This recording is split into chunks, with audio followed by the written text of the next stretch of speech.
म्हणून या जगामध्ये जाण्यासाठी वाटा पुष्कळ आहेत, आपण कुठं जावं?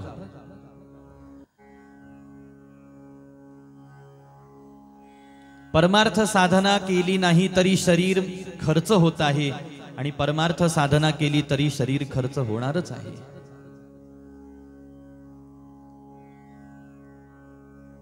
एखाद्याने विचार केला की माझं शरीर खर्च झालं नाही पाहिजे, माझ्या शरीरातली शक्ती तशीच राहिली पाहिजे, म्हणून मी काहीच करणार नाही, नुसता बसून राहील।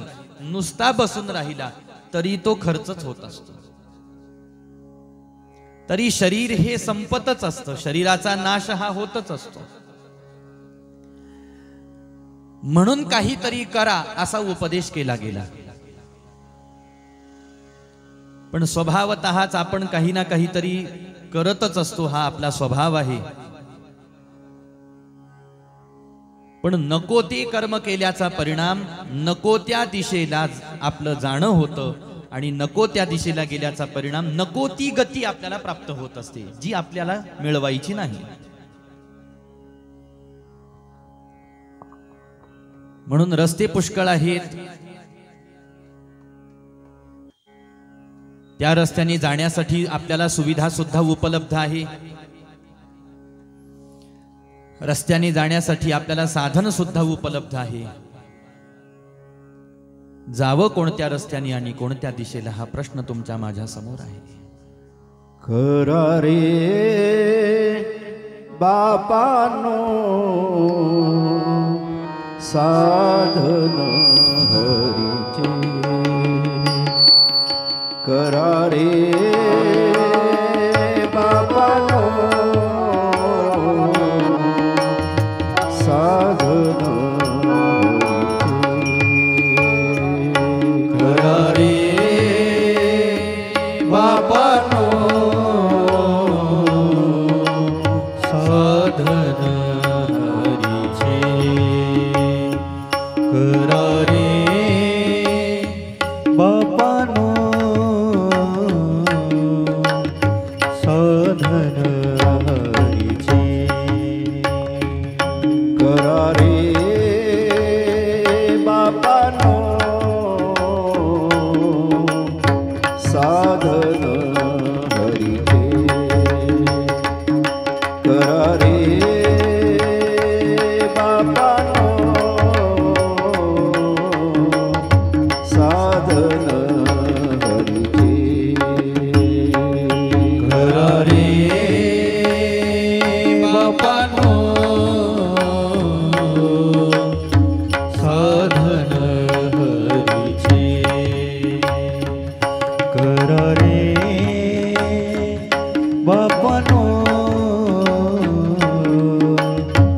साधन हरीचे, जनी करनीचे करू नका, जनी करनीचे करू नका, करा रे बापानो साधन हरीचे, करा रे बापानो साधन हरीचे, जनी करनीचे करू नका, जनी करनीचे करू नका, करा रे बापानो साधन हरीचे, करा रे बापानो साधन हरीचे, जेणे नाये जन्म यमाची यातना, जेणे नाये जन्म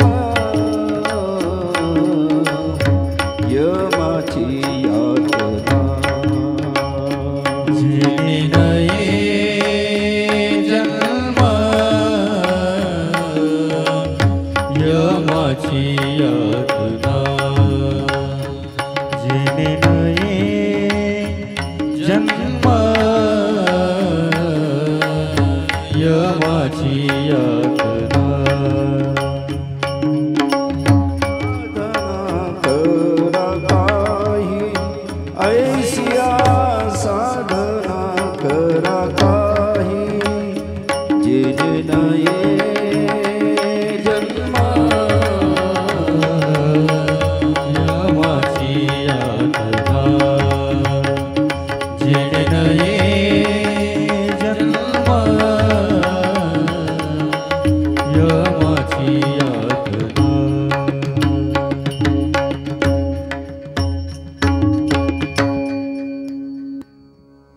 करा रे बापांनो साधन हरीचे झणी करणीचे करू नका. असं काहीतरी करा ज्याच्यातून तुमचं काहीतरी खरं परमकल्याण होईल.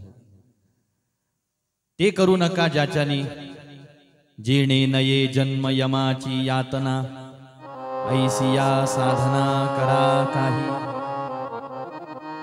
म्हणून काल हरिकथेला पूर्ण विराम देत असताना 88,000 शौनकादी ऋषींनी सूतजी महाराजांना प्रश्न विचारले. मृत्यूलोकामध्ये जे जीव जन्माला येतात त्या जीवांचं साध्य काय आहे ते साध्य आम्हाला सांगा.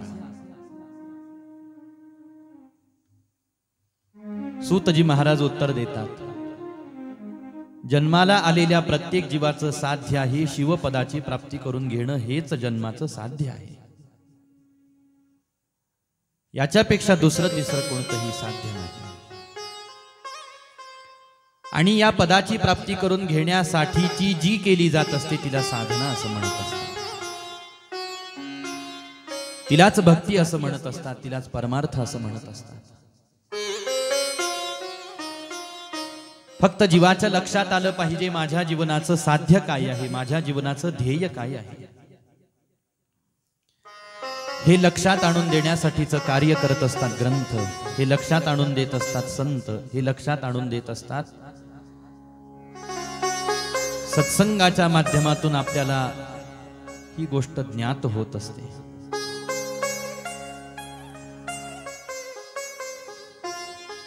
शिवपदाची प्राप्ती करून घेणं.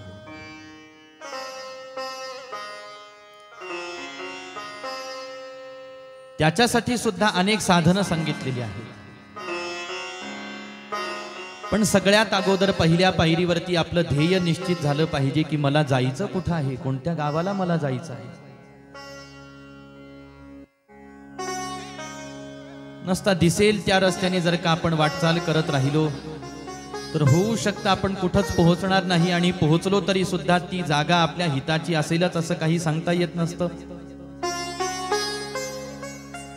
मग कोणत्या रस्त्याने आपण वाटचाल केली पाहिजे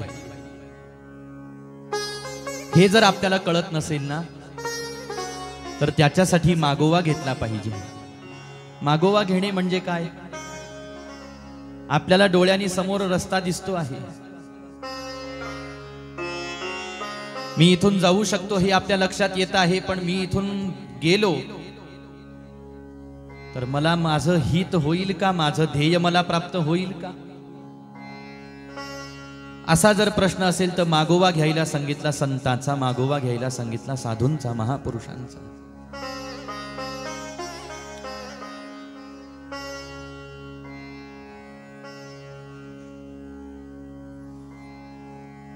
धर्मस्य तत्वं निहितं गुहाय महाजनो येन गतस्य पंथः. महापुरुष साधू संत महात्मे ज्या रस्त्याने वाटचाल करून गेलेले असतात त्या रस्त्याने आपण जायला पाहिजे. ती वाट, तो रस्ता, तो मार्ग आपल्यासाठी सुखकारक असतो.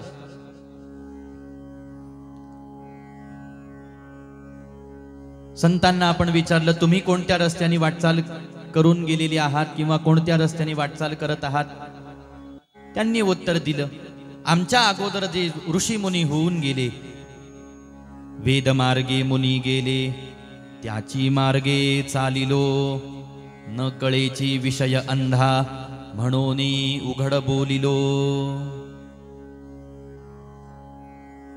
आणि आता आपल्याला जर का रस्त्याने वाटचाल करायची असेल तर आपण कोणत्या मार्गाने जावं?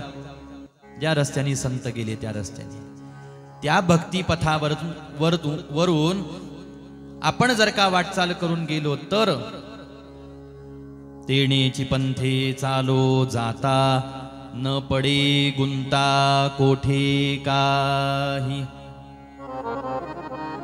संतांनी काय केलं? काल आपण हरिकथेला पूर्ण विराम देत असताना ऐकलं, भगवंताचं महात्म्य जाणलं, शिवतत्व काय आहे ते जाणून घेण्याचा प्रयत्न केला. महात्म्य जाणल्यानंतर जी घडली संतांकडून तिला म्हणतात शरणागती. संतांकडून शरणागती घडली कारण तत्व लक्षात आलं. जे तत्व आपल्या लक्षात आलं तेच इतरांना सांगून ठेवलं, त्याचाच इतरांना बोध दिलेला आहे. जसं पूर्वकालामध्ये एक वेळेला या ब्रह्मांडामध्ये, या सृष्टीमध्ये सगळ्यात श्रेष्ठ कोण आहे असा प्रश्न उभा राहिला. मुख्य जे सप्तर्षी आहेत त्यांच्यामध्ये या प्रश्नांवरून वाद सुरू झाला. प्रत्येक जण आपापलं वेगवेगळं मत सांगायला लागला. हा श्रेष्ठ आहे, तो श्रेष्ठ आहे, ही देवता श्रेष्ठ आहे, ती देवता श्रेष्ठ आहे, हे पद श्रेष्ठ आहे, ते पद श्रेष्ठ आहे, असा वादविवाद सुरू झाला.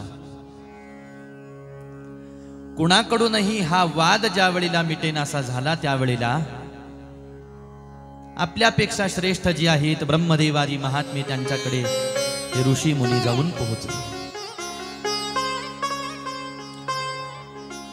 म्हटले सगळ्यात श्रेष्ठ कोण आहे याच्यावरून आमच्यामध्ये वाद उत्पन्न झालेला आहे, तुम्ही आमच्या प्रश्नाचं उत्तर द्या. त्यावेळेला ऋषी मुनींना उत्तर दिलं गेलं, या ब्रह्मांडामध्ये, या त्रिभुवनामध्ये सर्वात श्रेष्ठ जर का कोण असेल तर ते म्हणजे भगवान सांब सदाशिव आहे.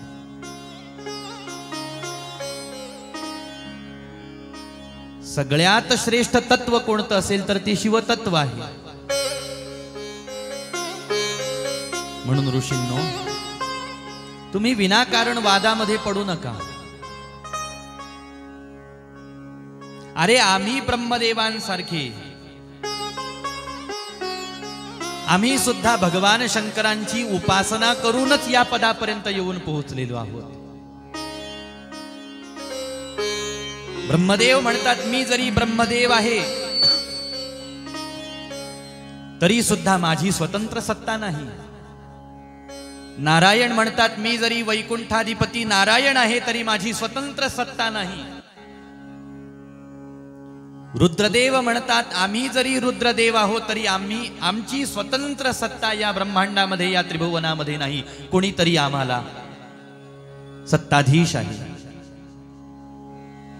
कोणीतरी आमचा मालक आहे, कोणीतरी आमच्याकडून हे सृष्टीचं कार्य करून घेतो आहे. आणि तो सत्ताधीश आणि तो कार्य करून घेणारा दुसरा तिसरा कोणी नाही, त्यालाच शिव असं म्हणतात. म्हणून तुम्ही वादविवादामध्ये पडू नका.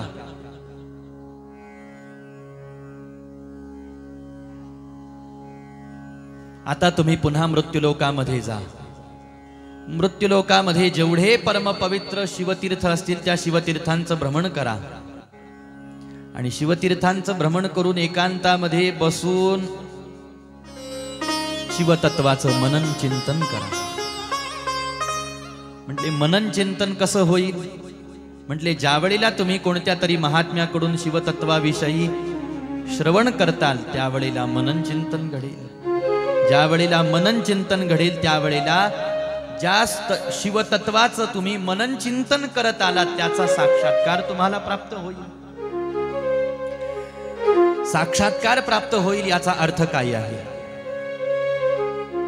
आपण ज्याच्याबद्दल ऐकतो त्याच्याबद्दल भक्ती प्रेम अंतःकरणामध्ये उत्पन्न होणे हा भगवंताचा पहिला साक्षात्कार मनुष्यासाठी असतो. लक्षात घ्या. देवाचा साक्षात्कार होणे म्हणजे काय? असा देव लगेच आपल्या डोळ्यासमोर आला म्हणजेच साक्षात्कार झाला हा जरी साक्षात्काराचा प्रकार सांगितलेला असला तरी हा सगुण साक्षात्काराचा प्रकार आहे. ज्या वेळेला आपल्याला ती दृष्टी प्राप्त होईल, तो अधिकार ज्या वेळेला आपला होईल त्यावेळेला धडधडीत परमात्मा आपल्या डोळ्यासमोर उभा राहील. तोपर्यंत त्याला कानाने ऐकायचं आणि हृदयामध्ये त्याचं मनन चिंतन करायचं आहे आणि अंतर्ज्ञानाने किंवा अंतरचक्षुंनी त्याला पाहण्याचा प्रयत्न करायला सांगितलेला आहे. ज्या वेळेला आपण मनन चिंतनामध्ये अविरत एकाग्र होऊन जातो त्यावेळेला साक्षात्कार प्राप्त होतो. तो साक्षात्कार शिवकृपेतूनच प्राप्त होतो आणि तो साक्षात्कार असतो त्याची भक्ती अंतःकरणामध्ये उत्पन्न होत असते. हा सगळ्यात श्रेष्ठ साक्षात्कार आहे. हा साक्षात्कार प्रत्येकाला झालाच पाहिजे. शिव नंतर दिसतील महाराज, अगोदर भक्ती हृदयात आली पाहिजे. भक्तीशिवाय प्रभूचं दर्शन प्राप्त होऊ शकत नाही. प्रेमाशिवाय भगवंताचं दर्शनही प्राप्त होऊ शकत नाही. त्याच्यासाठी अगोदर भक्ती अंतःकरणामध्ये प्रगट होणं नितांत आवश्यक आहे. भक्ती कशी प्रगट होते महाराज आम्हाला सांगा. शौनकांनी पुन्हा दुसरा प्रश्न विचारला. त्यावेळेला सांगितलं, देवाच्या कृपेनं भक्ती प्राप्त होत असते आणि भक्ती केल्याने देवाचं दर्शन प्राप्त होत असतं. देवाचा परिपूर्ण साक्षात्कार होत असतो. हे सगळं परस्परावलंबी आहे. भक्तीमुळे देव आणि देवामुळे भक्ती प्राप्त होत असते.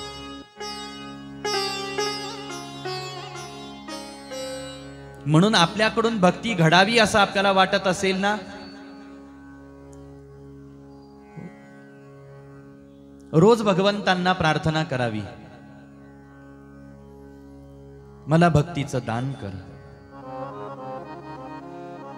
आपल्याला असं वाटलं घरी बसून भगवंत माझी प्रार्थना ऐकतील की नाही, मग मंदिरामध्ये जाऊन प्रार्थना करावी. मंदिरामध्ये तर देव आहेतच. भगवंताचं अर्चन करावं, पूजन करावं, वंदन करावं, नमस्कार करावा, भगवंतासमोर बसावं, नाना प्रकारे भगवंताची स्तुती करावी. आणि हे जे सगळं मी करतो आहे भगवंता, हे तुझ्या भक्तीच्या प्राप्तीसाठी मी सारे उपाय करतो आहे, प्रयत्न करतो आहे. तू मला भक्तीचं दान कर म्हणून प्रार्थना करावी. आपण केलेल्या सेवेने जर का भगवंत प्रसन्न झाले तर भगवंत भक्तीचं दान करत असतात. भक्ती हृदयामध्ये एकदा प्रगट झाली की मग तिथून पुढं खऱ्या अर्थाने सुरू होत असते सेवा. तिथून पुढं खऱ्या अर्थाने खरी भक्ती सुरू होत असते. जा म्हटले, ऋषींना हा सारा उपदेश केला. सारे ऋषी येऊन पोहोचले आणि तिथून पुढं साधना भक्ती सुरू झाली.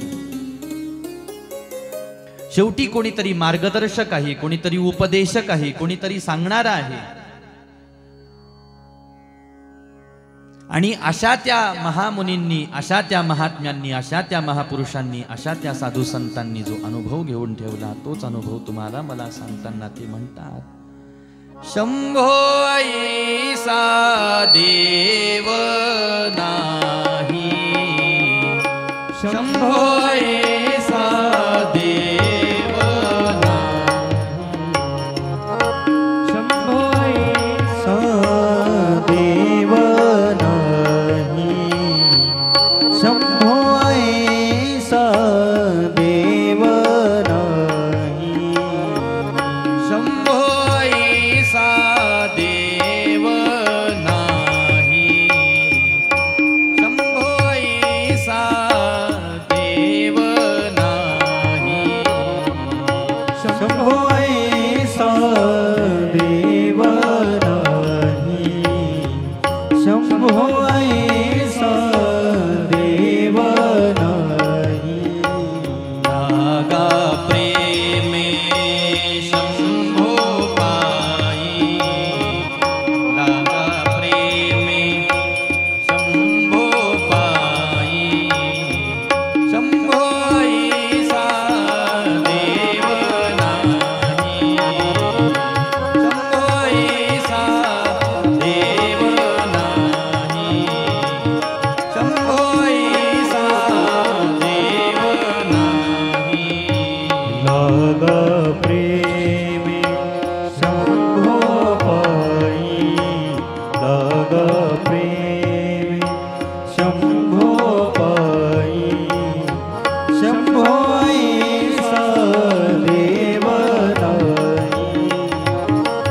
शंभो ऐसा देव नाही, शंभो ऐसा देव नाही। सर्व देव शिखामणी, सर्व देव शिखामणी, देव झाले त्यापासूनी, देव झाले। साऱ्या देवता ब्रह्मदेव उपदेश करत आहेत। सप्तऋषींमध्ये वादविवाद आरंभ झालेला असताना ब्रह्मदेव उपदेश करतात, सूत सौनकांना उपदेश करतात, सनत कुमार व्यासांना उपदेश करतात, शिवपुराण तुम्हाला मला उपदेश करत आहे, साधू संत तुम्हाला मला उपदेश करत आहे। ते तत्व काय आहे ते अगोदर जाणण्याचा तुम्ही प्रयत्न करा। त्याच्यासाठी संतांकडे जा, साधूकडे जा, त्यांना नमस्कार करा, त्यांचे चरण पकडा आणि त्यांना नमस्कार करून तद्विधी प्रणिपातेन परिप्रश्नेन सेवया उपदेक्षन्ति ते ज्ञानम्, ज्ञानिनस्तत्त्वदर्शिनः। आणि मग ते आपल्या शब्द सुमनांच्या माध्यमातून अंगुली निर्देश करून सांगतील म्हणा, किंवा शब्दांच्या माध्यमातून सांगतील म्हणा, किंवा कृपा हस्त मस्तकावरती ठेवून सांगतील म्हणा। जसं कथा आपल्याला उपदेश करते त्याच पद्धतीनं ही परंपरा आहे। हे जे शिवतत्वाचं ज्ञान आपण आज शिवपुराणाच्या माध्यमातून ऐकत आहोत, हे परंपरेनं इथपर्यंत आलं। आणि ही परंपरा सुरू कोणापासून झाली? भगवान सांब सदाशिवांपासून ही परंपरा सुरू झाली। भगवंतानी हे ज्ञान नंदीश्वरांना दिलं, नंदीश्वरांनी हे ज्ञान सनत कुमारांना दिलं, सनत कुमारांनी हे ज्ञान व्यासांना दिलं, आणि व्यासांनी कृपापूर्वक अंतःकरणाने पुराणाच्या माध्यमातून त्याचं वर्णन करून ठेवलं। अगोदर 100 कोटी श्लोकांचं एकच पुराण ग्रंथ होता। व्यासांच्या लक्षात आलं एवढं सगळं एका ग्रंथाच्या माध्यमातून वाचन करणं अवघड होईल, लक्षात ठेवणं अवघड होईल, सगळा गोंधळ होऊन जाईल, सगळी खिचडी होऊन जाईल। मग हे आता सगळं वेगवेगळं करा। मग सगळ्या पुराणांची रचना वेगवेगळी केली गेली। त्याच्यात 4थ्या क्रमांकावरती शिवपुराण वर्णन केलं गेलं।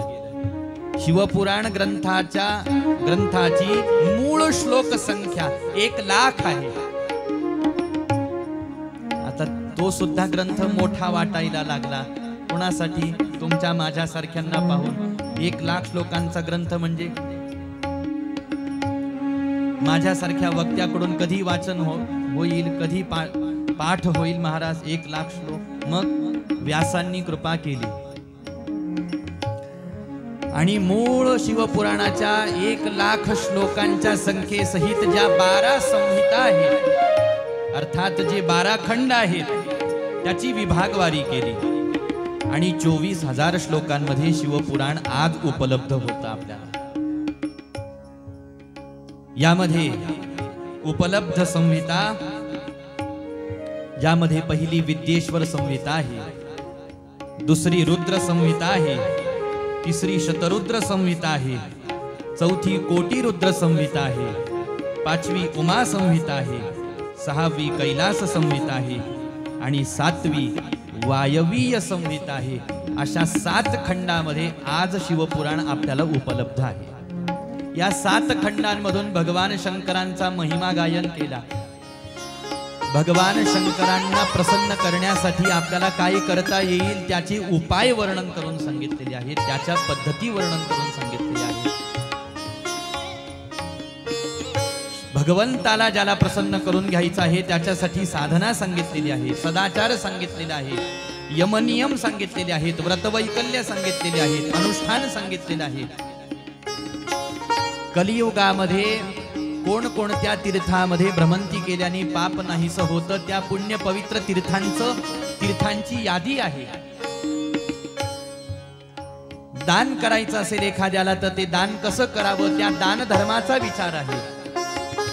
आणि कलियुगामध्ये गृहस्थाश्रमामध्ये राहून सुद्धा भगवंताची कृपा आपल्याला कशी आपल्या पदरामध्ये पाडून घेता येईल याच्यासाठी गृहस्थोचित सदाचाराचं विस्ताराने वर्णन आहे. आणि हे सगळं सांगत असताना निर्देश केलेला आहे ब्रह्मदेव, सनतकुमार, व्यास आदी भक्त आपला अनुभव की त्याच्याशिवाय दुसरं कोणी नाही. सर्व देव शिखामणी देव झाले त्यापासून. म्हणून शंभो ऐसा देव नाही, शंभो ऐसा देव नाही, शंभो ऐसा देव नाही, शंभो ऐसा देव नाही. ब्रह्मा विष्णू इच्छांकुर, ब्रह्मा विष्णू ईशांकुर, पूर्ण ब्रह्म तो शंकर, पूर्ण ब्रह्म तो शंकर. शंभो ऐसा देव नाही, शंभो ऐसा देव नाही, शंभो ऐसा देव नाही.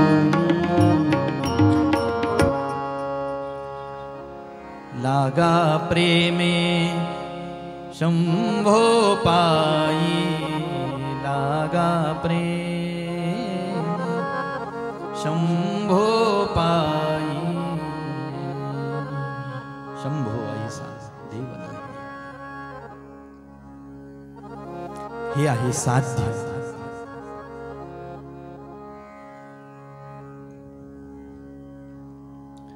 हे ज्याला नरतनू प्राप्त झाल्यानंतर कळालं तो करत असतो साधना किंवा त्याने करायला पाहिजे ती साधना. ठीक आहे. पहिल्या प्रश्नाचं उत्तर मिळालं. आमच्या शौनक विचारतात साधन काय आहे ते सांगा. त्यावेळेला सूतजी महाराज साधन सांगतात. सेवा भक्ती हे साधन आहे.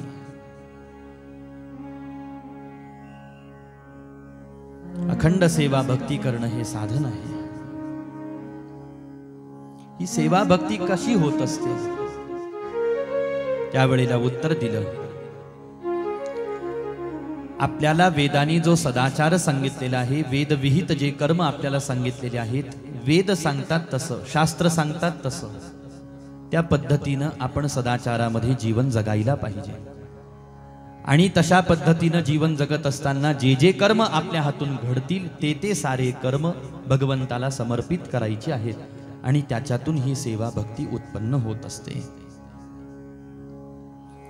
अशा पद्धतीनं जर का आपण सेवा करण्याचा प्रयत्न केला तर उत्तम अशा प्रकारचं फल आपल्याला प्राप्त होतं. पण ही सेवा भक्ती करत असताना सेवा भक्तीचा एक नियम सांगितला की सेवा भक्ती ही निष्काम असली पाहिजे. भक्तीचे दोन प्रकार सांगितले. एक सकाम भक्ती सांगितलेली आहे आणि एक निष्काम भक्ती सांगितलेली आहे. सकाम याचा अर्थ असा आहे की आपण देवाची भक्ती करावी आणि त्या भक्ती केल्याचा, ती सेवा केल्याच्या बदल्यामध्ये काहीतरी देवाकडून मागून घ्यावं. ही झाली सेवा, ही झाली सकाम भक्ती. कोणी म्हणेल अशी भक्ती केली तर काय होत असतं? काहीच होत नसतं. जसं सांगितलं तसं होत असतं. भक्ती करावी, जे पाहिजे ते देवाकडे मागावं, भगवंत आपल्याला ते देत असतात. त्याच्यासाठी करत असताना श्रद्धा असायला पाहिजे, विश्वास असायला पाहिजे, प्रेम असायला पाहिजे. असं ऐकल्याबरोबर मृत्यूलोकातले बहुतेक माणसं असंच करायला लागले. त्यावेळेला साधू संतांना हे म्हणायची वेळ आली की जरा थांबा, पुढचं ऐकून घ्या ना. बऱ्याच वेळेला असं होतं, माणसं तेवढंच सूत्र ऐकतात, लगेच कामाला लागतात. पुढचं सूत्र संत वाङ्मयामध्ये काय सांगितलेलं आहे, काय लिहिलेलं आहे, बऱ्याच वेळेला माणसांचं ते पाहणं राहून जातं. म्हणून अर्धवट ऐकू नये, अर्धवट समजून घेऊ नये, अर्धी माहिती वाचू नये. ऐकायचं असेल तर पूर्ण ऐकावं, वाचायचं असेल तर पूर्ण वाचावं, समजून घ्यायचं असेल तर पूर्ण समजून घ्यावं. अर्धवट माहितीनुसार जर का आपण ती गोष्ट करायला निघालो तर आपल्याला त्या पद्धतीनं लाभ प्राप्त होऊ शकत नसतो. लक्षात घ्या. अर्धच सांगितलं. वेदांनी सगळं सांगितलेलं आहे. वेदांनी सकाम भक्ती ही सांगितलेली आहे आणि वेदांमध्ये निष्काम भक्तीचंही वर्णन आहे. पण सगळ्यात जास्त माणसांच्या मनावर प्रभाव झाला सकाम भक्तीचा. कारण काय? सकाम भक्तीचा प्रभाव माणसांच्या मनावर होण्याला कारण आहे विषयांची कामना, विषयांची वासना, विषय लोलुपता ही कारण आहे.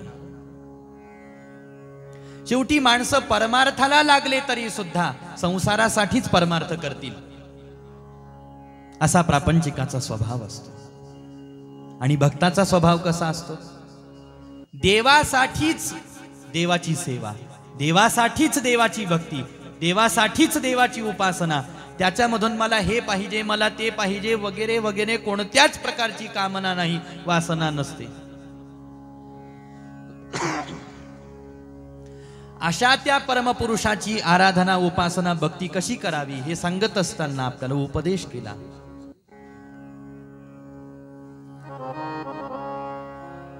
अकाम सर्व कामो वा मोक्ष काम उदारधिः तीव्रेण भक्तियोगेन यजेत पुरुषं परम. त्या परमपुरुषाची सेवा, आराधना, भक्ती आपल्याला कशी करायची आहे तर सांगितलं. निष्काम भावाने त्याची सेवा करायची, निष्काम भावाने त्याची भक्ती करायची. निष्काम निश्चल विठ्ठले विश्वास,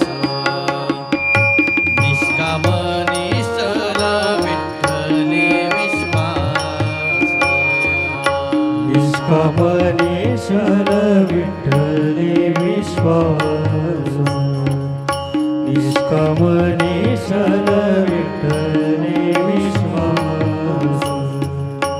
निष्काम निश्चल विठ्ठले विश्वास, निष्काम निश्चल विठ्ठले विश्वास, निष्काम निश्चल विठ्ठले विश्वास, निष्काम निश्चल विठ्ठले विश्वास.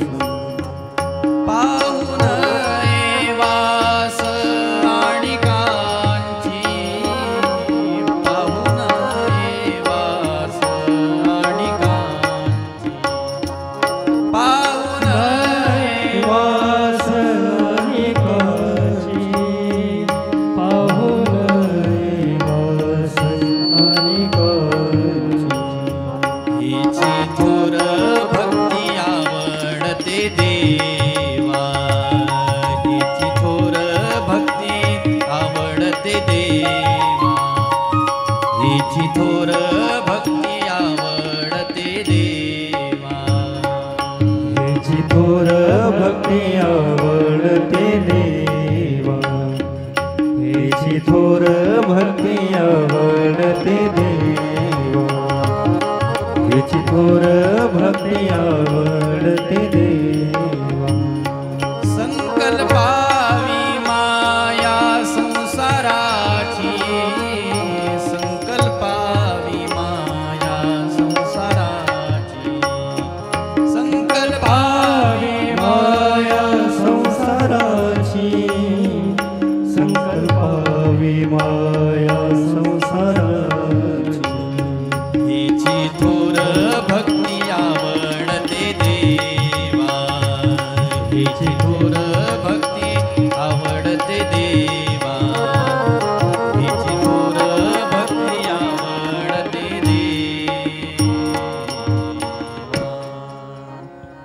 हेची थोर भक्ती आवडते देवा, संकल्पावी माया संसाराची. असंही वर्णन. आणि निष्काम निश्चल विठ्ठले विश्वास, पाहू नये वास आणि कांचा, असंही वर्णन.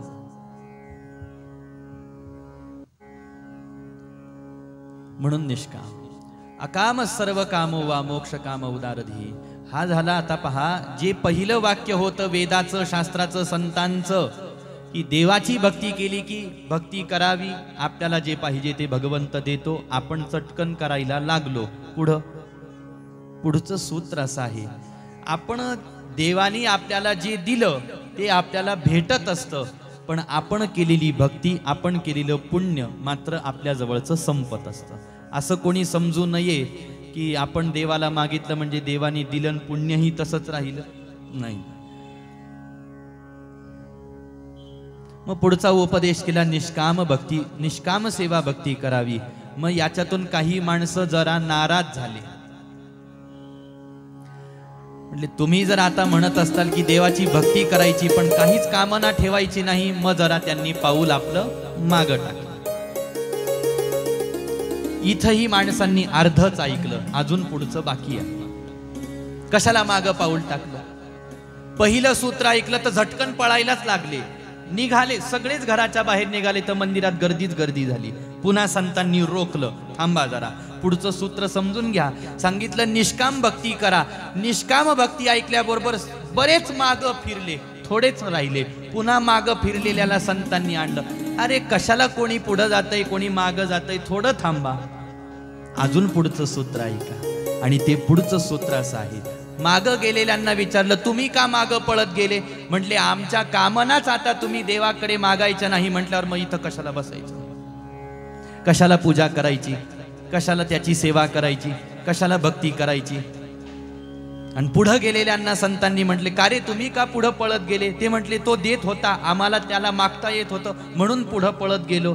म्हटले आता सगळ्यांनी एका जागेवर थांबा आणि सूत्र ऐका.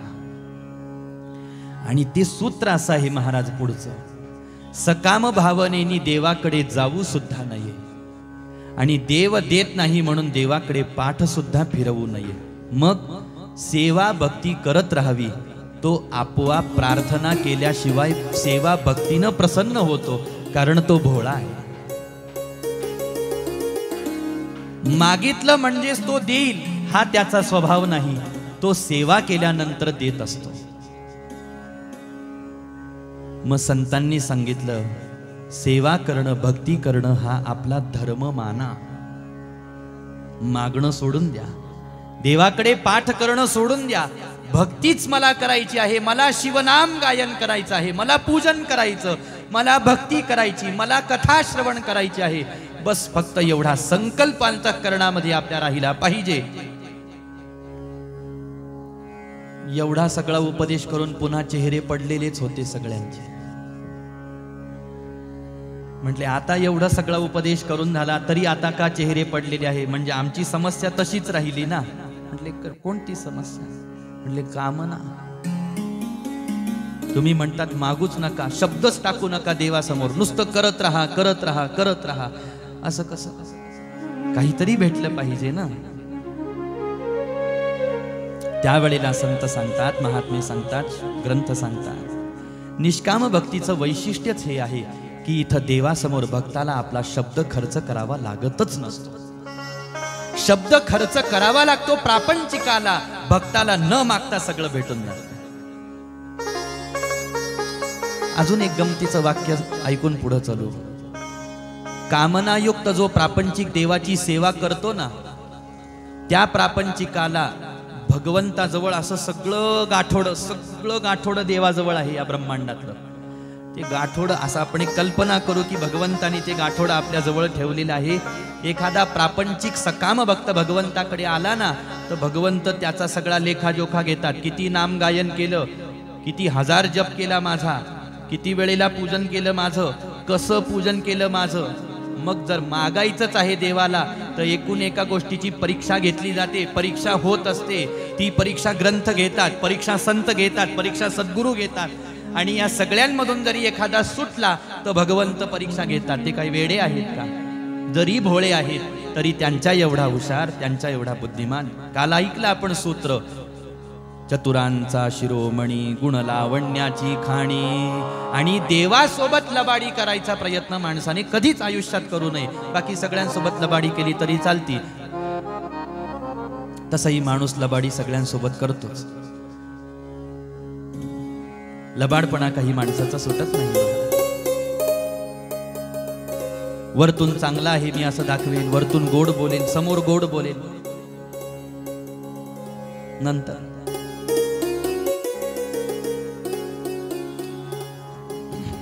पण देवासोबत नाही. एक वेळेला देव बाहेरचं पाहत नाही, पण देवाला आतलं कळतं. आणि माणसांचं उलट आहे, आपल्याला वरवर बोललेलं चांगलं वाटतं, आतलं काय आहे तेच आपल्याला कळत नाही. म्हणून आपण खुश, आपल्याला वाटतं किती छान, किती प्रेमाने बोलतात आमच्याशी, किती प्रेमाने बोलतात, किती प्रेमाने वागतात, किती आमची काळजी आहे. अंतःकरण कोणी पाहिलं. आणि देवाचा विचार केला तर भगवंत अगोदर अंतरीची घेतो गोडी, पाहे जोडी भावाची. म्हटले का चेहरे पडले तुमचे, का नाराज झालात तुम्ही? म्हटले कामना आमच्या पूर्ण होणार नाही तर मग ही सेवा भक्ती करून काही उपयोग आहे. मग त्यावेळेला सूत्र सांगितलं की पहा, निष्काम भक्तीचं वैशिष्ट्य असं आहे की इथं सेवा भक्ती अखंड अविरत करत राहावी. न मागता भगवंत त्याला सगळं दान करत असतात महाराज.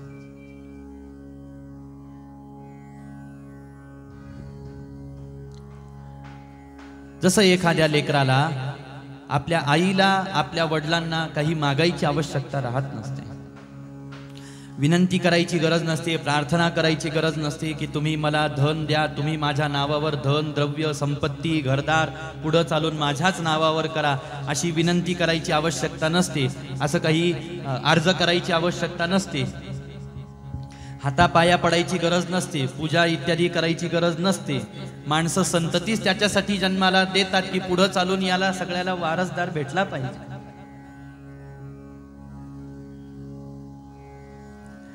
तसं देवाचं लेकरू होता आलं पाहिजे.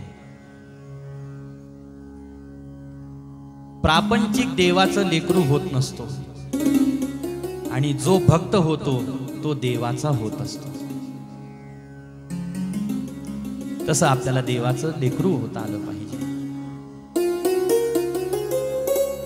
लढिवाळपणाने संतांनी भगवंतासोबत व्यवहार केले महाराज. अगोदर देवाचे झाले, पूर्ण देवाचे होऊन गेले,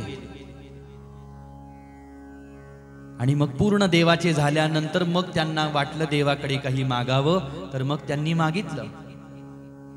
आणि त्यांनी जे लढिवाळपणाने मागितलं ते देवानी त्यांना दिलं सुद्धा. तुका म्हणे आम्ही मागावी लढिवाळी, तुका म्हणे आम्ही मागावी लढिवाळी, तुका म्हणे आम्ही मागावी लढिवाळी, तुका म्हणे आम्ही मागावी लढिवाळी, तुका म्हणे आम्ही मागावी लढिवाळी, तुका म्हणे आम्ही मागावी लढिवाळी, तुका म्हणे आम्ही मागावी लढिवाळी, तुका म्हणे आम्ही मागावी लढिवाळी, पुरवावी आळी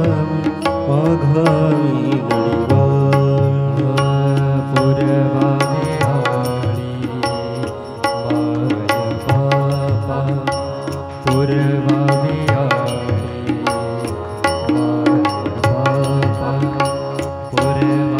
आळी माय बापा, पुरवावी आळी माय बापा, पुरवावी आळी माय बापा, तुका म्हणे आम्ही मागावी लढिवाळी, तुका म्हणे आम्ही मागावी लढिवाळी,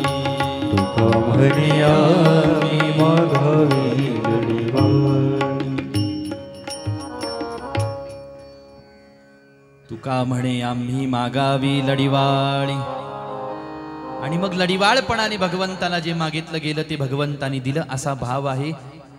हे जर भक्तीचं सूत्र विस्ताराने आपण पाहिला गेलो तर भक्तीचं स्वरूप फार विस्ताराने आहे. इथंही लिहून ठेवलेलं आहे की भक्तीचा विस्तार खूप मोठा आहे, परंतु त्यातल्या त्यात भक्तीचे साधनही अनेक आहेत. पण ज्या वेळेला भगवान शंकरांना हा प्रश्न विचारला गेला की भक्तीचं नेमकं साधन आम्हाला सांगा, नेमकं साधन काय आहे? भक्ती करायला पाहिजे आम्हाला कळालं, पण आता भक्ती काय एका प्रकारची आहे? भक्तीचे काही साधन एक आहेत? अनेक साधन आहेत महाराज, अनेक साधन. पुढे आपल्या श्रवणामध्ये येणार आहे. विवाह झाल्यानंतर सती आई साहेबांसोबत भगवान शंकरांचा संवाद शिवपुराणामध्ये वर्णन केलेला आहे. आणि याच भक्तीच्या संबंधामध्ये सती आई साहेबांनी शंकरांना प्रश्न विचारलेले आहेत की मला भक्ती सांगा. त्यावेळेला विस्ताराने पुन्हा हा विषय भगवान शंकरांनी सती आई साहेबांना कैलासात सांगितला की भक्ती काय असते. त्याच्यामध्ये तिथंही भक्तीचं सकाम वर्णन, निष्काम भक्तीचं वर्णन केलेलं आहे. आणि हे वर्णन करून झाल्यानंतर मग भक्तीच्या 9 अंगांचं विस्ताराने वर्णन केलं, ते त्यावेळेला बघा. आता प्रश्न विचारला, म्हटले भक्तीचे नेमके साधन आम्हाला सांगा. त्यावेळेला नेमकं साधन सांगितलं गेलं. पहिलं साधन आहे श्रवण, दुसरं साधन आहे कीर्तन, आणि तिसरं साधन आहे मनन. हे भक्तीचे मुख्य 3 साधनं सांगितलेली आहे. प्रश्न विचारला पुन्हा, श्रवण का करायचं? श्रवण कशासाठी करायचं? श्रवणच साधन का, दुसरं कोणतं साधन का नाही सांगितलं? त्यावेळेला सांगितलं, अरे बाबांनो, ज्या देवाला तुम्हाला पाहायचं आहे तो देव तुमच्या या डोळ्यांनी तुम्हाला कधीच दिसणार नाही. कधीच म्हणजे याचा अर्थ कधीच दिसणार नाही असा घेऊ नका. सामान्य अवस्थेमध्ये या डोळ्यांनी तो देव तुम्हाला कधीच दिसणार नाही, कारण तो सामान्य जीवाला डोळ्यांनी दिसणं फार अवघड गोष्ट आहे.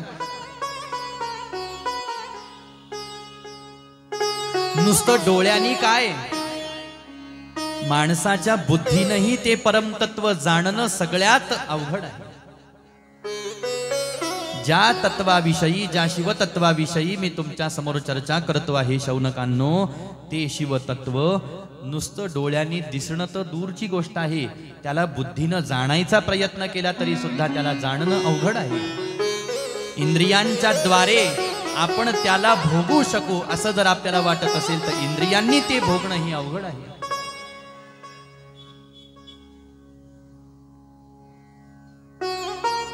कुणी त्या तर्काने त्याला जाणण्याचा प्रयत्न केला तरी सुद्धा तो तर्काने जाणला जाऊ शकत नाही. हात पाय इत्यादी पंच ज्ञानेंद्रिय पंच कर्मेंद्रियांनी त्याला जाणण्याचा प्रयत्न केला तरी तो सहजासहजी जाणला जाऊ शकत नाही, उपभोगला जाऊ शकत नाही. कारण ते परमतत्व, ते शिवतत्व एवढं विशाल आहे, एवढं अनंत आहे, एवढं व्यापक आहे की त्याला जाणणं जीवाला दिसते तेवढी सोपी गोष्ट नाही. कारण जीवाचं सामर्थ्य फार थोडं आहे, फार सीमित आहे. इथं प्रकृती समोर माणसाचं काही चालत नाही, तर भगवंत तर प्रकृतीचाही मालक आहे महाराज, तो मायाधिपती आहे. इथं माया आपल्याला रात्रंदिवस बोटावर खेळवते, बोटावर फिरवते, मायेसमोर आपलं पान हलं ना, आणि आपण देवाला जाणायच्या गोष्टी जर का करायला गेलो, तसं तर करतच नाही माणसं देवाला जाणायच्या गोष्टी. जे माणसं देवाला जाणायच्या गोष्टी करतात ते फार कमी आहेत आणि तेच भाग्यवान आहेत. खरा सत्संग तर त्यांनीच केला महाराज, खरं श्रवण त्यांच्याकडून झालं, खरं कीर्तन त्यांच्याकडून झालं, खरी सेवा खरी भक्ती तर त्यांच्याकडून झाली, ज्यांना ही तळमळ उत्पन्न झाली अंतःकरणामध्ये की मला त्या तत्वाला जाणायचं आहे, मला त्याला पाहायचं आहे, मला त्याला भेटायचं आहे, मला त्याला प्राप्त करून घ्यायचं आहे. ही तळमळ ज्याच्या अंतःकरणात उत्पन्न झाली त्याची सेवा सफल झाली, त्याची भक्ती सफल झाली, त्याचं पूजन सफल झालं, त्याचा उपवास व्रत वैकल्य, त्याची तीर्थयात्रा, त्याचा दानधर्म सफल झाला, सत्संग कथा कीर्तन श्रवण करणं त्याचं सफल झालं. पण ही उत्कंठा, ही अंतःकरणामध्ये तळमळ जी आहे ही फार दुर्लभ आहे.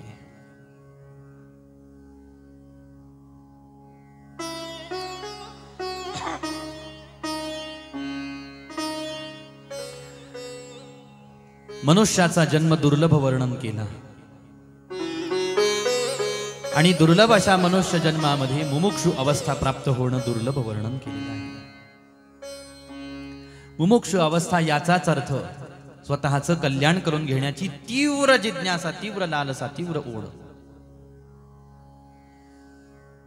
म्हणून देवाला जाणण्याचा जरी एखाद्याने प्रयत्न केला तरी हा तर्काची ये दिठी गोचरू नोहे किरीटी, ध्यान याची भेटी उत्कंठा वाहे, हा सदा दुर्लभू मना आपू नोहे साधना, निस्सिमो हा अर्जुना पुरुषोत्तमो, असं वर्णन केलेलं आहे. मग आता आमच्यापेक्षा श्रेष्ठ कोण आहे? देवता त्यांना जाणू शकतात का? इंद्रादिक देवता त्याला जाणू शकतात का? ते परमतत्व जाणू शकतात का? म्हटले देवता होऊन कालच आपण ऐकलं, देवता झाला म्हणजे काय एवढं मोठं झालं? शेवटी त्याला जाणण्याची इच्छा देवतांना होत नसली तर देवता होऊन काही उपयोग झाला नाही त्यांचा.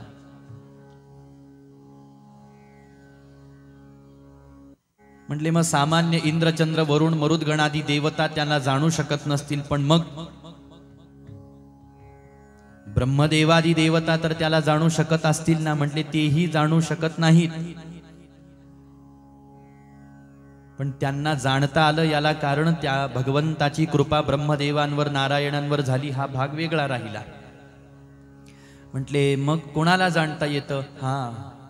म्हटले मृत्यूलोकामध्ये आपण ज्याच्या आज्ञेमध्ये राहतो असा वेद आहे. म्हटले वेद आहे, मग वेदाला ते तत्व जाणता आलं असेल ना, वेदाला ते परमतत्व प्राप्त करून घेता आलं असेल ना, मग त्यावेळेला माऊली ज्ञानोबा यांनी आपल्याला सांगितलं, वेद जाणून गेला पुढे मौनावना, ते गुह्य तुझला प्राप्त कैसे, ते गुह्य तुझला प्राप्त कैसे, ते गुह्य तुझला प्राप्त कैसे. वेद जाणून गेला पुढे मौनावला, ते गुह्य तुझला प्राप्त कैसे, ते गुह्य तुझला प्राप्त कैसे, ते गुह्य तुझला प्राप्त कैसे. सुकृताचा पूर्ण अभ्यासाचा,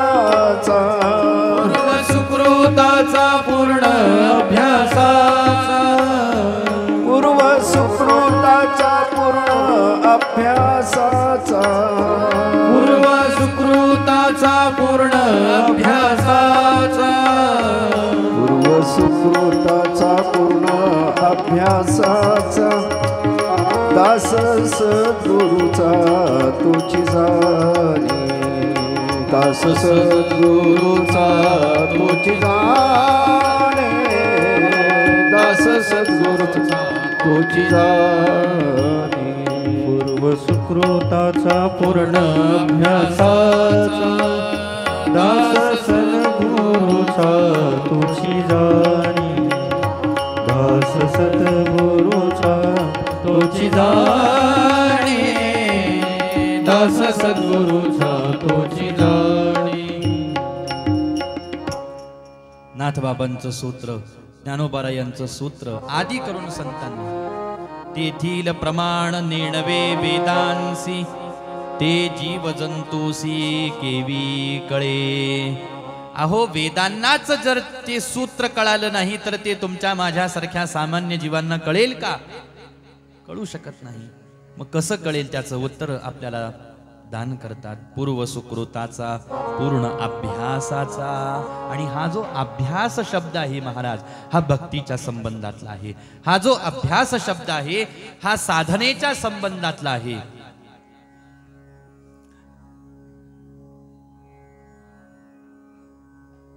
असाध्य ही असाध्य ते साध्य करिता सायास, कारण अभ्यास तुका म्हणे. कुठून बाजूला झालो आपण?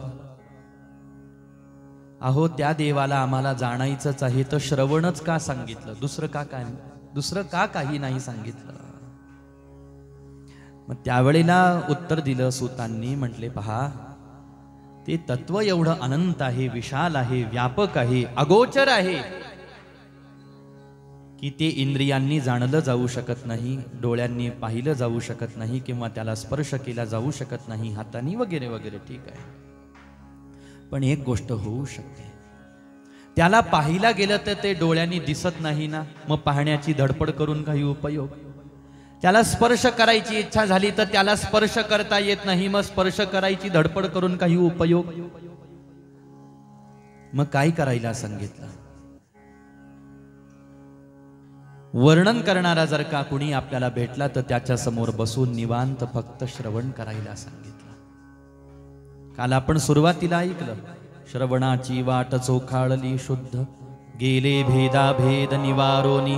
आणि हे ज्या वेळेला श्रवण आपण करतो त्यावेळेला काय होतं? महामळे मन होते जे गांधले, शुद्ध चोखाळले स्फटिक जैसे. भगवंताबद्दल ऐकता ऐकता, भगवंताच्या भक्तीबद्दल चर्चा श्रवण करता करता अनंत जन्मांपासून जो मळ चित्तावरती साचलेला आहे तो मळ अंतःकरणावरचा हळूहळू हळूहळू बाजूला व्हायला लागतो आणि अंतःकरण स्फटिकासारखं शुद्धतेकडे वाटचाल करायला लागतं. श्रवणाचं महात्म्य कमी नाही महाराज. मोक्ष असे आयिता श्रवणाची माझी.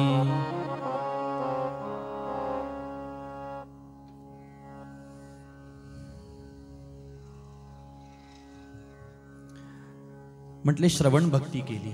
आता म्हटले एका बाजूला श्रवण करावं, दुसऱ्या बाजूला वाणीनं त्याचं कीर्तन करत राहावं, त्याच्या गुणांचं कीर्तन करावं, त्याच्या नामाचं कीर्तन करावं, त्याच्या कथेचं कीर्तन करावं, त्याच्या लीलेचं कीर्तन करत राहावं, आणि तिसऱ्या बाजूला मनन करत राहावं.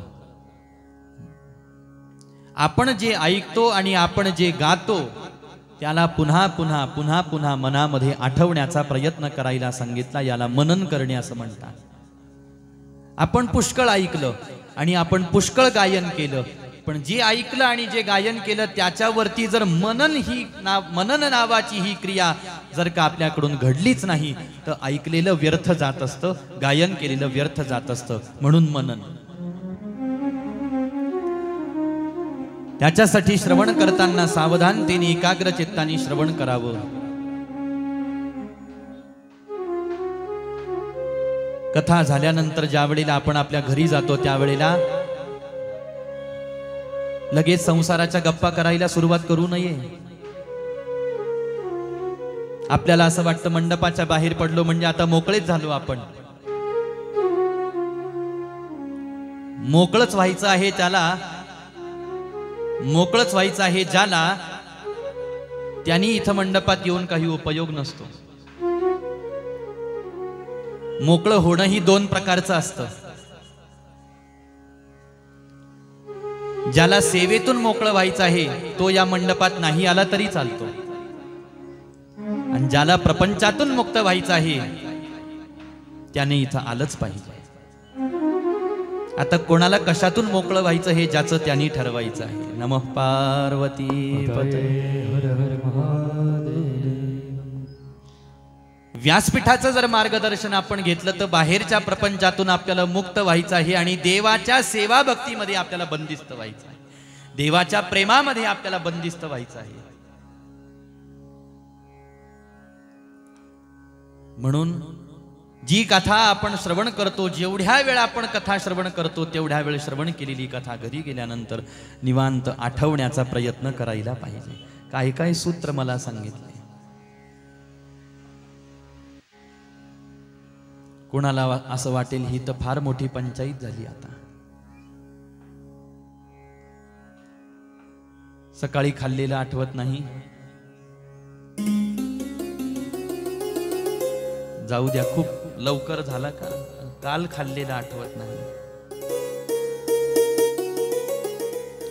आता एवढ्या वेळ आम्ही कथा श्रवण केलेली कशी आठवेल आम्हाला?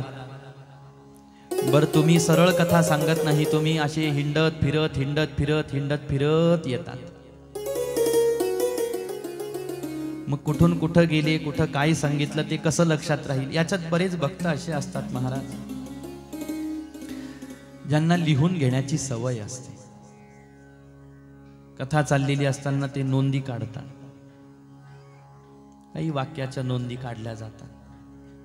तसं केलं तरी चांगलं असतं, पण कधी कधी लिहिण्याच्या भानगडीत पुढचं वाक्य सुटून जाण्याची शक्यता असते. आणि ह्या मंडपातलं एकही वाक्य खाली पडू द्यायचं नसतं, एकही वाक्य खाली पडू द्यायचं नसतं. कारण काय माहिती कोणत्या वाक्याचा प्रभाव आपल्या अंतःकरणावरती होईल आणि त्या वाक्यामुळे भक्ती अंतःकरणात प्रगट होईल आणि त्या भक्तीनं अंतःकरण द्रवीभूत होईल हे आपल्याला काहीच माहीत नसतं. दिवसभरामध्ये हजारो वाक्य वक्त्याच्या मुखामधून समजा बाहेर पडत असली, उदाहरणार्थ वक्त्याला शोध घ्यावा लागतो की माझ्या अंतःकरणाला स्पर्श करून जाईल असं वाक्य आज कोणतं निघालं, याचं मंथन वक्त्याला करावं लागतं घरी गेल्यानंतर. आणि श्रोत्यांनी मंथन करायला पाहिजे घरी गेल्यानंतर की आज कोणतं वाक्य ऐकलं आणि माझं अंतःकरण प्रसन्न झालं, पुलकित झालं. आपलं लक्ष आजूबाजूला इकडं तिकडं कुठंतरी गेलं तर होऊ शकतं ते वाक्य सुटून जाण्याची शक्यता असते आणि अंतःकरणावर जो प्रभाव व्हायला पाहिजे तो होत नसतो.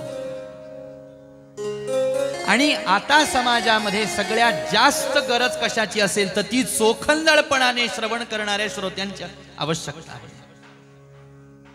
पुष्कळ पुष्कळ विद्वान वक्ते बाजूला पडलेले आहेत महाराज, त्यांना ऐकायला श्रोता नाही. नुसते विद्वत्तेनी विद्वान श्रोते आहेत असं नाही, त्यांचं व्याख्यान हे नुसतं भक्तिपूर्ण आहे असं नाही, तर व्याख्यान विद्वत्तापूर्ण आहे असं नाही, तर ते भक्तियुक्त आहे, ते भावयुक्त आहे, ते प्रेमयुक्त आहे, त्याला अनुभवाची जोड आहे.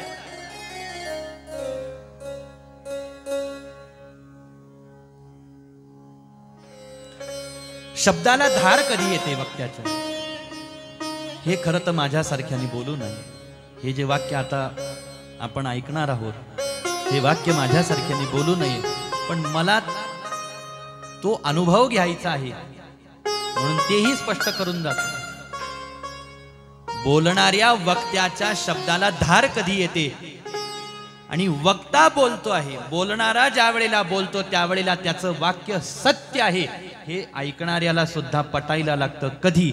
ज्या वेळेला ते वाक्य वक्त्याच्या साधनेच्या अनुभवातून बाहेर पडतं त्यावेळेला ते वक्त्याच्या हृदयाला जाऊन भिडत असतं आणि मग श्रोत्यांना वाटतं तुम्ही खरं म्हणत आहात. एक बाजू म्हणून पहा, आमच्या कधी लक्षात राहील एवढं सगळं घरी गेल्यानंतर पुन्हा आठवायचं तुम्ही म्हणतात. वक्त्यांनी बोललेला शब्द जरी आठवला नाही ना तरी सुद्धा ऐकल्यानंतर एक झालं पाहिजे. कुणाशी बोलावं वाटलं नाही पाहिजे, कुणाचं विनाकारण बोलणं ऐकावं वाटलं नाही पाहिजे. मग असं वाटलं पाहिजे नाही आठवले शब्द तर नको आठवू देऊ मना, पण आज दिवसभर मी कथेमध्ये बसले ना मला प्रसन्न वाटलं. मग तिथं बसल्यानंतर ते ऐकत असताना मला जसं वाटलं, घरी आल्यानंतर मला असं वाटतं आहे की तसंच प्रसन्न वाटत राहिलं. नाही काही मला शब्द आठवले तरी काही हरकत नाही, पण ते ऐकल्याचा परिणाम मला घरी गेल्यानंतर शिवनामाचं स्मरण करावं वाटतं आहे. बस देवाचं नाम गावं वाटतं आहे. जे ऐकलं त्याच ऐकण्याच्या स्थितीमध्ये मला शांत राहावं वाटतं आहे. ही जी अवस्था चित्ताची उत्पन्न होते ही उत्पन्न व्हायला लागली की समजून घ्यावं माझं श्रवण हे सफल झालेलं आहे, असं ऐकावं महाराज. म्हणून बोलता बोलता एक वाक्य आलं की आज चोखंदळपणाने श्रवण करणाऱ्या श्रोत्यांची गरज आहे.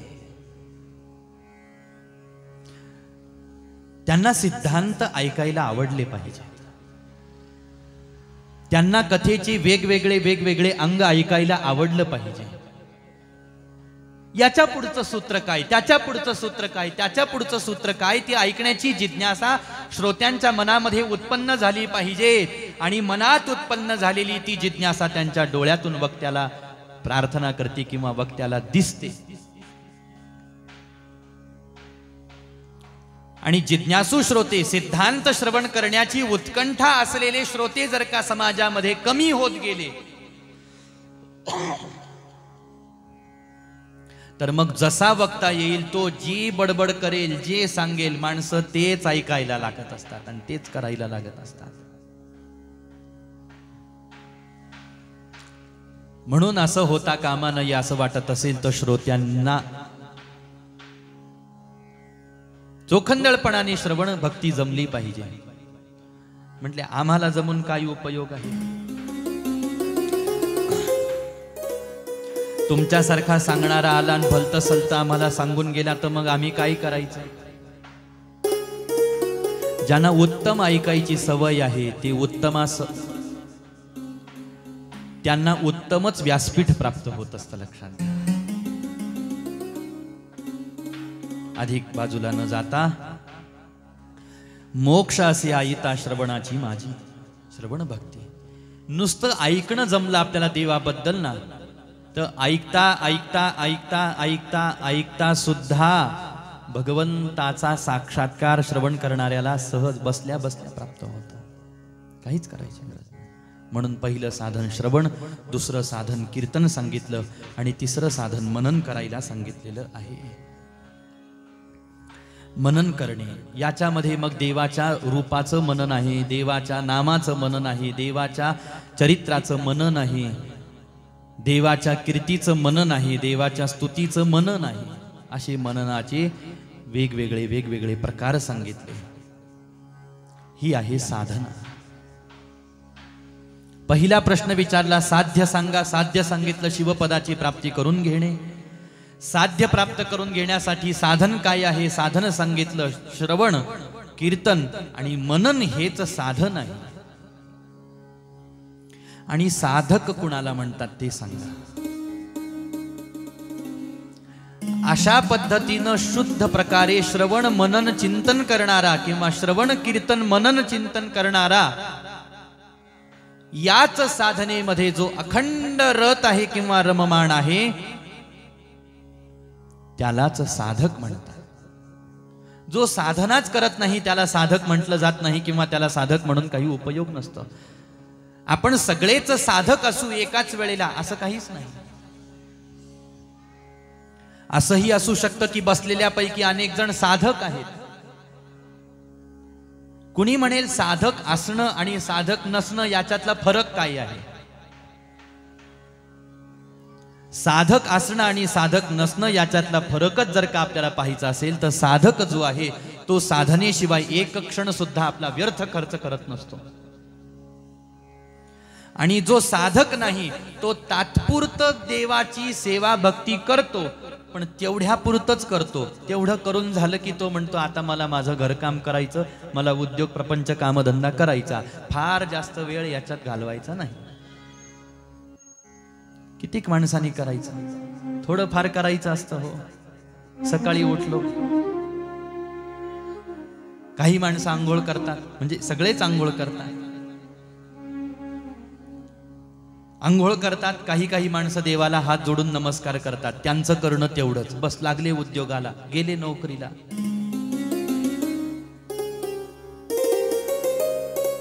काही माणसं आंघोळ करतात आणि शुचिरभूत होऊन देवासमोर बसतात.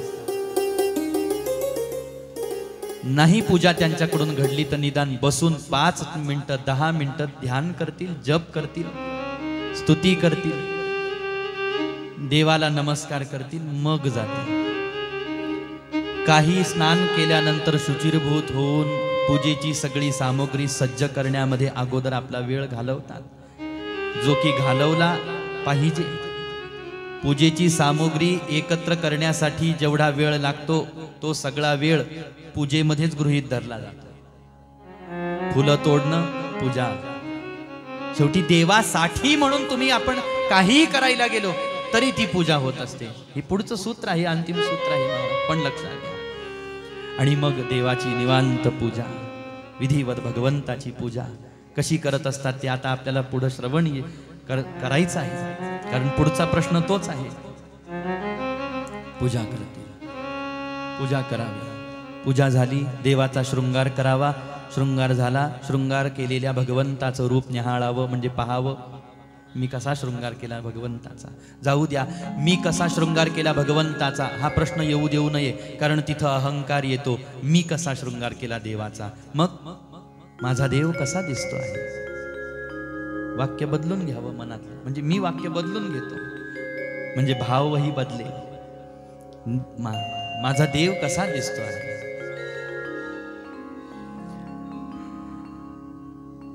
मग देवाचं ध्यान, मग जप करावा भगवंताच्या नामाचा. कशाचा जप करावा. सद्गुरूंनी जो मंत्र दिला त्या मंत्राचा जप करावा. ज्या देवतेची आपण उपासना करतो त्या देवतेचा मंत्र जप करावा. आपल्याला जे आवडतं ते नाम आपण म्हणावं, जप करावा. चित्त शांत करावं, आपलं एकाग्र करावं. आणि मग हळूच आवश्यकता असेल तर उद्योग कामधंदा आपला करावा, घर काम करावं. तेही कसं करावं, त्याच शांत स्थितीत करावं. नसता आशे आसनावून उठतात आणि आशे भांडायला लागतात, असे शिव्या शाप द्यायला लागतात. काही उपयोग नाही बसल्याचा. का 10 मिनिटं 15 मिनिटं अर्धा तासाच्या देवपूजेनी, देवाच्या जपानी तुम्हाला तुमच्या अंतःकरणाला जिथपर्यंत नेलेलं होतं, तुम्ही ते तिथं जपून न ठेवल्याचा परिणाम ते केलेलं सगळं वाया जातं. कधीपासून करत आलो आपण, बाप. जसं कळतं तसं आपलं पूजा करणं चाललंय, जप करणं चाललंय, ध्यान करणं चाललंय, तप करणं चाललंय. असो, पुन्हा पुढं मला विस्ताराने हे बोलायचं आहे, तिथंही काहीतरी राहिलं पाहिजे सांगायला.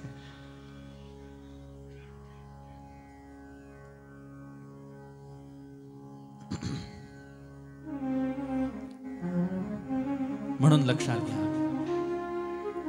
आणि ज्याला काहीच काम नाही, ज्याला उद्योगही नाही, व्यापारही नाही, ज्याला नोकरी नाही, ज्याला घरकाम नाही, मग त्यांनी काय करावं. त्यांनी कशाला उठून पळायची, गडबड करायची, बसून राहावं, भजन करावं, असाही भाव आहे. काही भक्त तसंही करतात. थोडक्यामध्ये भाव असा आहे की मनन चिंतन करावं भगवंताच्या स्वरूपाचं. चित्तवृत्ती तिथं लावण्याचा प्रयत्न करावा. हीच आहे साधना. म्हणजे काय, साधक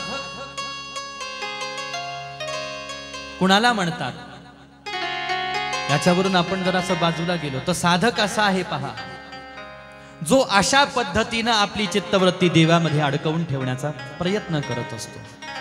कुणी म्हणेल आम्ही असे पण साधक पाहतो. म्हटले महाराज, जे तुम्ही सांगितल्याप्रमाणे स्नानही करतात, देवासमोर जातात, बसतात, पूजेची सामुग्री तयार करतात, पूजा करतात, जप करतात, ध्यान करतात, सगळं करतात, आणि पुन्हा सगळं सोडून पुन्हा उद्योग कामधंदाही करतात.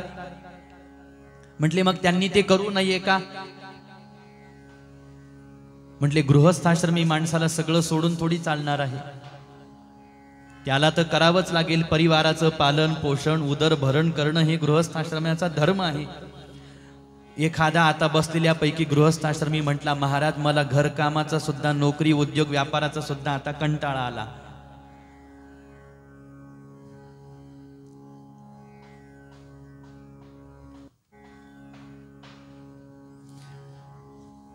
म्हटले मग आता या महिन्यामध्ये सलून मध्ये जाणं बंद करायचं आणि घरदार धर्मपत्नी लेकरं बाळ सगळं सोडून राहावं वाटलं, ब्रह्मचारी राहावं तर पांढरे वस्त्र पिवळे वस्त्र परिधान करून राहावं, नाही तर संन्यास आश्रम आहेत. संन्यास कुणासाठी आहे? संन्यास आश्रम कुणासाठी? ज्यांना गृहस्थाश्रमात पडायचंच नाही महाराज, त्यांच्यासाठी आहे. ज्यांना असं वाटतं मला धर्मपत्नीची उपाधी नको, मला पतीची उपाधी नको, मला लेकरं बाळ नको, आणि तसंही आता माणसांनी संन्यास घेणं सोडलं नसता आपलं धर्मशास्त्र सांगतं की ब्रह्मचर्याश्रम, गृहस्थाश्रम, वानप्रस्थाश्रम आणि संन्यासाश्रम असं जावं. आता माणसं गृहस्थाश्रमात जे जातात तर बाहेरच पडत नाही. वानप्रस्थाश्रम बुडीत निघाला, संन्यासाश्रम आता बुडीत निघायला लागला. थोडेफार मंडळी संन्यासाश्रम असं आहे.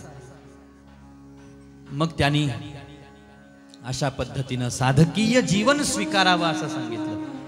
पण ज्याला हे 24 तास साधकीय जीवन स्वीकारणं जमलं नाही, मग त्यांनी उद्योग, कामधंदा, नोकरी, व्यापार, व्यवसाय केला तरी हरकत नाही काही. पण ते करत असताना चित्तामध्ये स्मरण अखंड चाललेलं पाहिजे. तुम्ही करत आहात गृहस्थाश्रम, आनंदाने करा. करता करता कान उघडे ठेवा. पण कानांना काय ऐकण्याची सवय लावायची आहे? फक्त देवाचं गुणवर्णन ऐकलं पाहिजे कानांनी.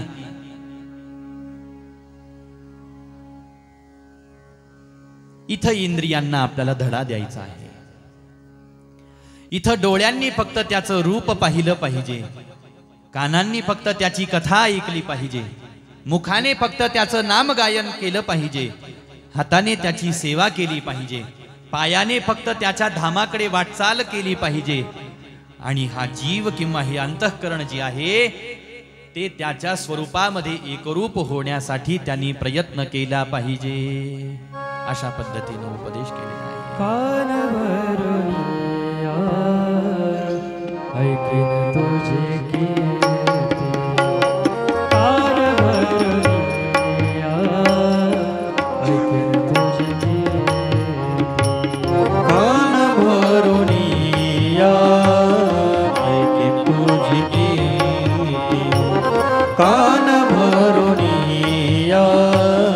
ऐकून तुझे कीर्ती, कान भरून ऐकून तुझे कीर्ती, कान भरून ऐकून तुझे कीर्ती, कान भरून ऐकून तुझे कीर्ती, कान भरून ऐकून तुझे कीर्ती.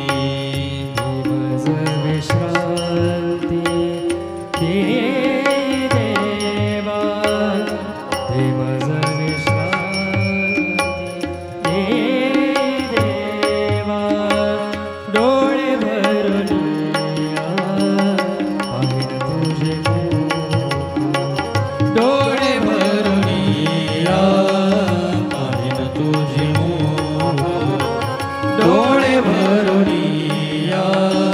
पाहिन तुझे मुख. सुख दे देवा, हेची मज सुख दे देवा. डोळे भरून पाहिन तुझे मुख, डोळे भरून पाहिन तुझे मुख, डोळे भरून पाहिन तुझे मुख. डोळे भरून पाहिन तुझे मुख, हेची मज सुख देई देवा. कान भरून ऐकेन तुझी कीर्ती, हे मज विश्रांती देई देवा. बाहेरंगी टाळी नाचेन उदास, हे देई हातास पाया सुख. नामसंकीर्तन सुरू झालं की मला असं हात मांडीवर ठेवून हाताची घडी घालून बसावं वाटलं नाही पाहिजे. आनंदाने टाळी वाजवून नामगायन करावं वाटलं पाहिजे. पायाला गप्प बसवलं नाही पाहिजे. पावली खेळावी वाटली पाहिजे. नृत्य करावं वाटलं पाहिजे. वाही रंगे टाळी नाचेन उदास, ही देई हातास पाया सुख. तुका म्हणे माझा सकळ देह भाव, आणिक नको ठाव चिंतू यासे. असं सुख मला दे. आणि अशी ज्याची धारणा असते त्याला म्हणतात साधक. आणि तो जी अखंड करतो तिला म्हणतात साधना. त्या साधनेतून जे साध्य त्याला प्राप्त होतं त्याला म्हणतात शिवपद प्राप्त होतं. आणि हाच सारा क्रम सनत कुमारांनी वेदव्यासजी महाराजांना वर्णन करून सांगितलेला आहे. पुढचा प्रश्न शौनकांनी सूतांना विचारला, जो हे तीनही साधन करू शकत नाही त्यानं काय सेवा करावी, त्याने भगवंताला प्रसन्न करण्यासाठी काय करावं, त्या प्रश्नाचं उत्तर सूतजी महाराज कसं देतील आपण श्रवण करू.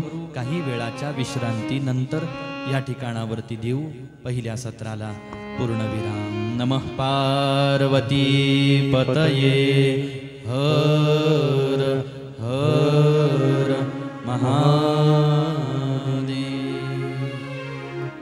उपस्थित भाविकांना प्रार्थना आहे, यजमान परिवाराच्या वतीनं जो प्रसाद या ठिकाणी प्राप्त होईल त्याचा साऱ्यांनी स्वीकार करावा.